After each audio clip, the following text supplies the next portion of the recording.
माता वैष्णो देवी की यात्रा भारतीय संस्कृति और धार्मिक आस्था का एक अभिन्न हिस्सा है।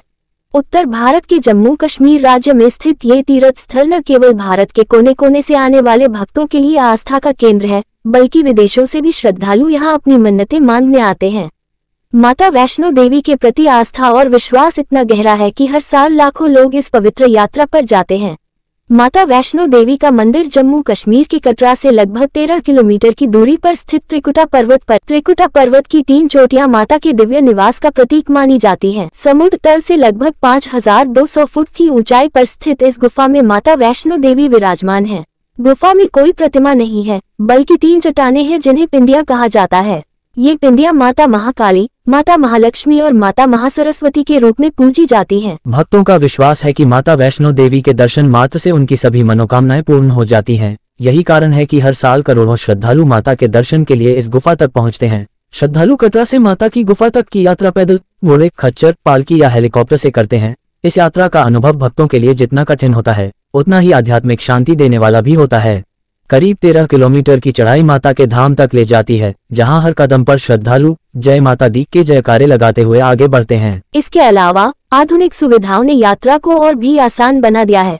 कटरा से अर्धकुंवारी तक और फिर मुख्य मंदिर तक का रास्ता अच्छी तरह से विकसित है। बिजली, पानी, मेडिकल सुविधाएं और विश्राम स्थलों की उचित व्यवस्था यहाँ श्रद्धालुओं के लिए उपलब्ध है।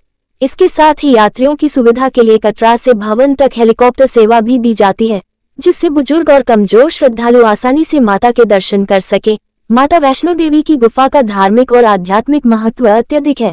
पिंडियों के दर्शन को सौभाग्य और जीवन में सुख शांति प्राप्ति का माध्यम माना जाता है। माना जाता है कि त्रेता युग में देवी वैष्णो ने राक्षसों का नाश करने के लिए इस पवित्र गुफा में ध्यान लगाया था। यही कारण है कि यहाँ आने वाले श्रद्धालु देवी के अद्वितीय रूप को निहारते हुए अपनी मनोकामनाएं व्यक्त करते हैं। गुफा में एक प्राकृतिक झरना भी है, जिसे चरण गंगा कहा जाता है। ये जल पवित्र माना जाता है और भक्त इसमें स्नान कर स्वयं को शुद्ध करते हैं। माता वैष्णो देवी के मंदिर में भक्त अपनी पूजा अर्चना और भक्ति से माता की कृपा प्राप्त करने का प्रयास करते हैं। माता वैष्णो देवी का ये पवित्र स्थान हर साल करीब 1 करोड़ श्रद्धालुओं का स्वागत करता है। इस मंदिर के प्रति आस्था इतनी प्रबल है कि देश के हर कोने से लोग यहाँ खींचे चले आते हैं। जम्मू कश्मीर का ये क्षेत्र विशेष रूप से इस तीर्थयात्रा के दौरान श्रद्धालुओं से गुलजार हो जाता है। सरकार और स्थानीय प्रशासन भी श्रद्धालुओं के लिए सुविधाएं उपलब्ध कराने में महत्वपूर्ण भूमिका निभाते हैं। यात्रा मार्ग पर सुरक्षा की विशेष व्यवस्था की जाती है और यात्री मार्ग के रखरखाव पर विशेष ध्यान दिया जाता है। ये सुनिश्चित किया जाता है कि श्रद्धालुओं को यात्रा के दौरान किसी भी प्रकार की परेशानी न हो। माता वैष्णो देवी के दर्शन के लिए सरकार और मंदिर प्रबंधन द्वारा लगातार प्रयास किए जाते हैं कि यात्रा को सुगम और सुरक्षित बनाया जाए। यात्रा के मार्ग पर सीसीटीवी कैमरों के जरिए निगरानी की जाती है, जिससे सुरक्षा के मानकों को ऊंचा रखा जा सके। साथ ही मौसम की प्रतिकूल परिस्थितियों में विशेष रूप से हेलीकॉप्टर सेवा और आपातकालीन सेवाओं को सक्रिय रखा जाता है। अमूमन भारी बरसात या बर्फबारी के कारण यात्रा को कुछ समय के लिए रोका भी जा सकता है, लेकिन जैसे ही मौसम साफ होता है, यात्रा फिर से शुरू कर दी जाती है। माता वैष्णो देवी की यात्रा एक आध्यात्मिक अनुभव है जो श्रद्धालुओं को न केवल शारीरिक शक्ति का एहसास कराती है, बल्कि मानसिक और आध्यात्मिक उन्नति भी प्रदान करती है। ये यात्रा आस्था और भक्ति का प्रतीक है, जो भारतीय समाज के दिल में गहराई से जुड़ी हुई है। समुद्र तल से ऊंचाई पर स्थित यह गुफा और यहाँ की पिंडियां आस्था का वह केंद्र हैं, जहाँ जाकर हर भक्त को असीम शांति और दिव्यता का अनुभव होता है। वैष्णो देवी की यात्रा पर निकले बिहार के पत्रकार नीरज कुमार ने कुछ लोगों से बातचीत की। आइए जानते हैं लोगों ने क्या कहा। कितने बार से आ रहे हैं? 40 साल से। क्या नाम हुआ आपका? मेघराज शर्मा। मेघराज शर्मा। 40 साल से आप? 40 साल से। आप कितने वर्ष से?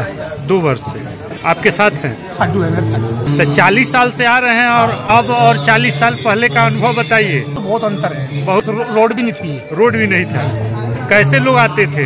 बस पैदल, घोड़े से भी आते थे, पैदल भी आते थे, कच्चे रास्ते थे। अच्छा, हम लोग देहरादून। कब से आ रहे हैं? 5वीं बार। 5वीं बार। क्या नाम हुआ सर का? मेरा एक ही हुआ। जिला? डिस्ट्रिक्ट देहरादून। कहाँ के रहने वाले हैं आप? पूर्वी चंपारण बिहार। कब कितना दिन से आ रहे हैं? 13 वर्षों से। दर्शनीय कौन कौन जगह है, इसके बारे में कुछ बताइए। माता के है, माता से भैरव स्थान, उसके बाद कुमारी है। बढ़िया है, पहले से जैसे जैसे हर साल सुधार होते जा रहे हैं। घूमने का स्थल बहुत थे। यहाँ से शिव खोड़ी भी जा सकते हैं, वहाँ पे भी घूमने के बहुत बढ़िया है, गुफा है, दर्शनीय स्थल। दर्शनीय स्थल है। रास्ते में 3-4 स्थल है, तो माता के भी आते हैं, गुफा नैना माता है। तमाम लेटेस्ट खबरों को सबसे पहले देखने के लिए सब्सक्राइब करें डिजिटल न्यूज़ 20।